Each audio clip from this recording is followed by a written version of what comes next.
રાજકોટ જિલ્લામાં વધુ એક હત્યાની ઘટના સામે આવી છે, જેમાં એક પતિએ જ પત્નીની હત્યા કરી અને બાદમાં પોલીસ સરેન્ડર કર્યું છે।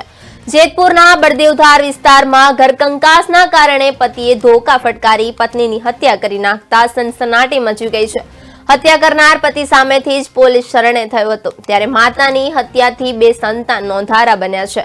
આ બનાવ અંગે જેતપુર ઉદ્યોગનગર પોલીસે ગુનો નોંધી જરૂરી કાર્યવાહી હાથ ધરી છે।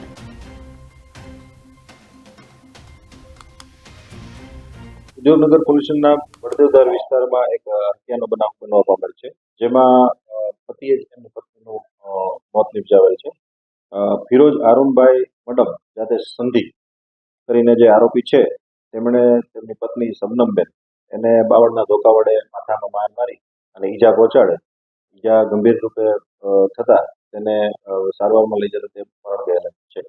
એના આધારે તેના ઉપર ખૂનનો ગુનો દાખલ કરી અને આરોપીને હસ્તગત કરવામાં આવે છે। ઉદ્યોગનગર પોલીસના બળદેવધાર વિસ્તારમાં એક હત્યાનો બનાવ બનવા પામેલ છે, જેમાં પતિએ જ એમની પત્નીનું મોત નિપજાવેલ છે। ફિરોજ આરુણભાઈ મડમ જાતે સંધી કરીને જે આરોપી છે, તેમણે તેમની પત્ની શબનમબેન એને બાવળના ધોકા વડે માથામાં માર મારી અને ઈજા પહોંચાડે, ઈજા ગંભીર રૂપે થતા તેને સારવારમાં લઈ જતા તે મરણ ગયેલા છે। એના આધારે તેના ઉપર ખૂનનો ગુનો દાખલ કરી અને આરોપીને